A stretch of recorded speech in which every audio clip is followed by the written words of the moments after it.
We are at Volition RX. It is the third quarter earnings and business update. We often say this, but a lot has been going on, and a lot really has been going on. Cameron Reynolds, CEO, not least a very successful capital markets day you had recently. But let's start with the numbers. Where are we on the all-important numbers? Yes, Nick, it has been a very busy quarter. We finished with around 21 million in the bank, as opposed to just over 17 at the end of the year. So we've yet again successfully raised money through this period and allowed us to deliver all the milestones which I'm about to go through. So as I mentioned, a hugely successful capital markets day, done virtually this year for obvious reasons. And you were talking there initially about the Nu-Q vet product and its possibilities for the future. Yes, Nick, we're extremely excited to be able to announce, because of the successful Capital Markets Day and that we have the product ready, we're launching this month in a couple of weeks' time on November 30th. And this is a huge opportunity, I think. A lot of people ask, what's the market opportunity? That's what we're working through now, but we do know there are 77 million dogs in the US, and we're targeting the wellness checks, the annual wellness checks in dogs over 7 years old, which is about 20 million dogs, and the numbers seem to look about 70 or 80% of those dogs get tested every year. So I think a market size in the millions is achievable if this goes moderately well.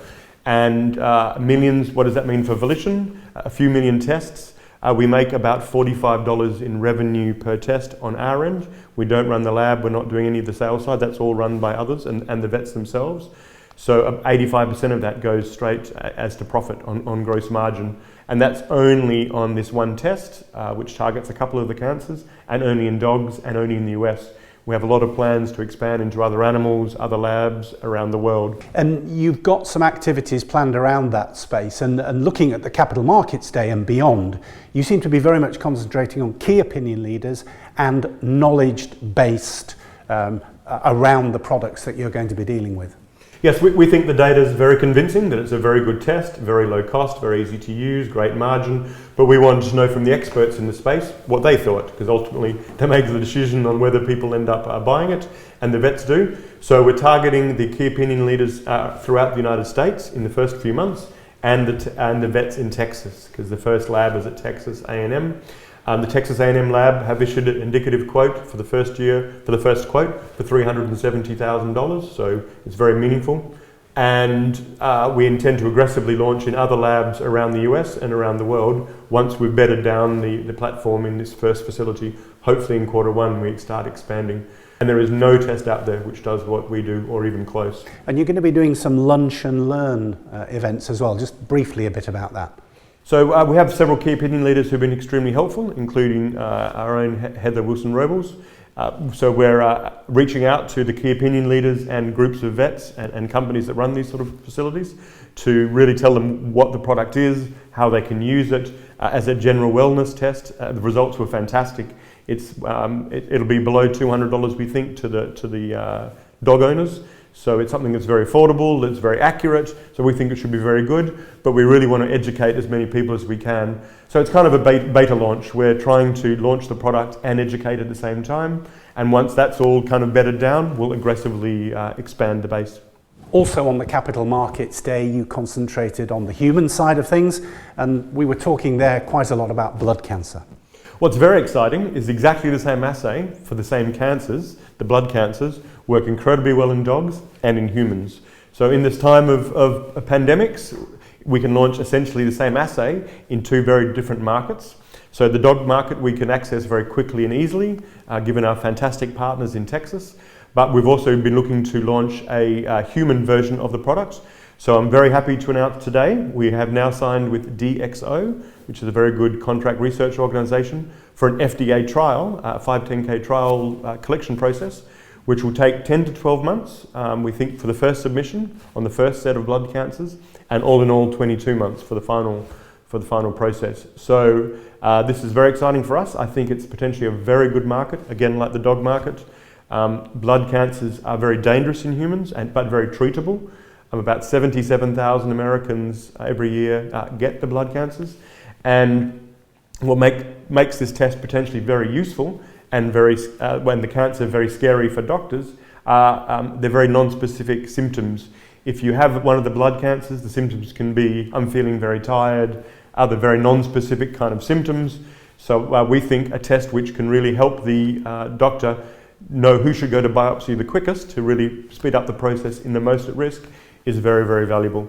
And like in the dogs, it's a very simple test, and it could be very, very high profitable, high margin, and run by different labs. Also on the human side, lung and colorectal. Where are we on those particular subjects? Yes, I was just mentioning them briefly. So we're very serious about lung and colorectal. We've had some great results, as you know. We're collecting some big trials worldwide. Unfortunately, the Early Detection Research Network have paused collection on the large US trial during the pandemic. We're not quite sure when that's going to start again, but we're very, very serious about our colorectal products. They have been collecting in Asia, in Taiwan, during the pandemic, so we'd expect to have some data early next year in the lung and hopefully the colorectal. We're presenting the data at conferences, so they've been pushed back as well. But we're very serious, and we'll see a lot more data on that next year. As we're speaking, we are getting breaking news, and there's going to be more of it in coming days about a vaccine for COVID-19. But you've also been active in the COVID-19 space as well. Where are you on that?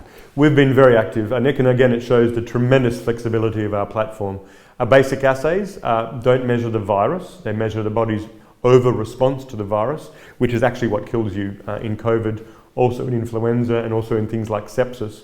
So it's called NETS, N-E-T-S, which is the body's reaction to the virus, which is very deadly, and there are really no good prognostics or monitoring disease progression.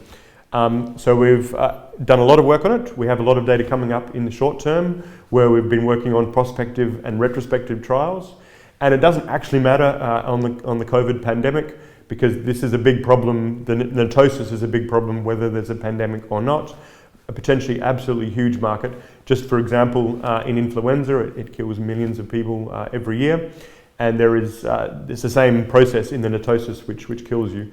So we're very, very excited about that. We expect the next Capital Markets Day to be on the subject of the NETosis for COVID, influenza, and perhaps even sepsis, which is the biggest. Not sure if you're familiar with it, but sepsis is the biggest killer in hospitals, and it's very, very tough to predict when it's progressing. And it looks like our assays could be very useful in that. And again, that would be a very simple product as well. Well, we did promise a lot going on in this quarter, so you've partly answered my final question there, but just bring us up to date where we are now. Let's look to the fourth quarter and also beyond. So I think you can layer in a lot of different things going on. We're very happy to be launching product. I think we've got it loud and clear from everyone. Now the platform is stable, reliable, reproducible, robust. It's taken us a few years to get there. It is now absolutely there. We've got a new facility for the production of all our key components. We'll be rolling out the vet product, which we expect, we don't know, we'll see, but expect to be an extremely good product and very profitable, and roll that out in the US and worldwide. I will also do a lot of work on the blood cancers and the other human cancers, as I've said, and also potentially a huge market for our assays is also the NETosis, which is influenza, COVID, sepsis. Again, how can we do this with a small budget and a small team? It's all exactly the same platform which measures all of these things. I think a scientific team, when we started, thought they could have something very important, and I think that's absolutely what we've discovered through all this process, and now we're rolling it out in a lot of different areas. Well, I have to say, there is never a dull moment with Volition RX. I look forward to catching up with you in the new year, but for the time being, Cameron Reynolds, CEO of Volition RX. Thank you for filling us in on all those details. Thanks a lot. Thank you, Nick.